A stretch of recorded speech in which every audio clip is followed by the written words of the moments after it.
আমি রামকেলি ধামের যে মূল মন্দির, মিলন মন্দির, একদম শ্রীবিগ্রহের সম্মুখে।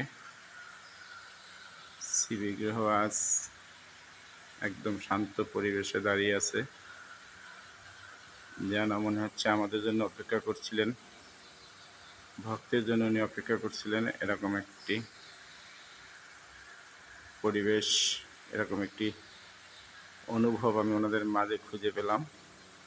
এখানে বিগ্রহ হলো রাধা মাধব, ডান পাশে আছেন বলদেব, সুভদ্রা মহারানী, জগন্নাথ দেব। খুব সুন্দর সেজে থাকেন ওনারা। আমি যতবার এসেছি এখানে এরকম সুন্দরভাবে সিঙ্গার করা থাকে। এখানে আছে রাধা মাধব, গৌরনিতাই। রাধা মাধবের দুই রূপ, 5 জন আছে ওনারা। এই পাশে মহাপ্রভু আছে, গৌরনিতাই। আর দারুণ একটি জিনিস এখানে আছে, আমরা দেখি, আমি প্রত্যেকবার দেখি, আগে আপনাদেরকে ছবি দেওয়ার চেষ্টা করেছি। এই যে একটি জপমালা, এই জপমালায় রূপ গোস্বামী, সনাতন গোস্বামী ওনারা জপ করতেন। এটি 550 বছর আগে, 500 বছর আগের, এবং খুব একটু বড় আকৃতির গুটিগুলো। আমার কাছে একটু অন্যরকম সুন্দর মনে হয়। তো ভগবানের এই বিগ্রহ আপনারা দর্শন করুন। রামকেলি ধাম, যেটাকে গুপ্ত বৃন্দাবন বলা হয়। আমাদের কলিযুগের ভগবান মহাপ্রভুর স্বরগোস্বামীর অন্যতম 2 গোস্বামী, রূপ গোস্বামী এবং সনাতন গোস্বামী, এবং ওনাদের ভাইয়ের ছেলে শ্রীজীব গোস্বামী, তাদের আবির্ভাবস্থলী এই রামকেলি। আমাদের যে গৌড়ধাম, সেই গৌড়ধামের অন্যতম স্থান। মহাপ্রভু নিজে এখানে এসেছিলেন রূপ গোস্বামী এবং সনাতন গোস্বামীকে কৃপা দান করার জন্য, ওনার সাথে নেওয়ার জন্য পার্শ্বদ রূপে।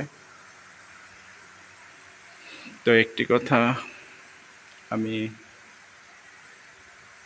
এই রামকেলি ধামে 2025 সালে এই 3য়-বার আসছি। তো খুব ভালো লেগেছে আমার।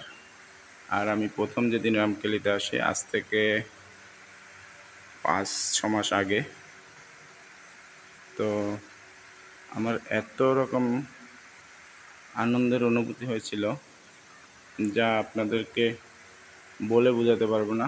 মনে করেন আমার বিভিন্ন ধাম ভ্রমণে এটা শ্রেষ্ঠ অনুভূতি। বিভিন্ন ধাম বলতে আমি প্রচুর পরিমাণ ধাম ভ্রমণের চেষ্টা করি, দর্শনের চেষ্টা করি, এবং ধামের সাধু বৈষ্ণব ভক্তবৃন্দের কৃপা লাভ করার চেষ্টা করি। যেমন পুরী ধাম প্রতি বছর যাই, কোনো বছর 2বার যাই। তারপর আমাদের মায়াপুর, বৃন্দাবন, মায়াপুর নবদ্বীপ, তারপরে এই রামকেলি ধাম, তারপরে বীরভূমের একচক্রা, তারপরে আমাদের অগ্রদ্বীপ ধাম,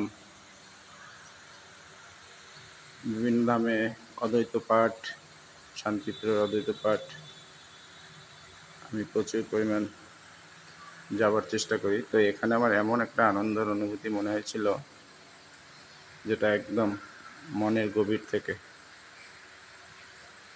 তো আমার অনুরোধ, আপনারা যারা ভিডিওটি দেখবেন, যারা এসেছেন খুব ভালো, যারা এখনও আসতে পারেনি, মালদার এই ধাম দর্শন করবেন, রূপ গোস্বামী, সনাতন গোস্বামী কৃপা লাভ করবেন।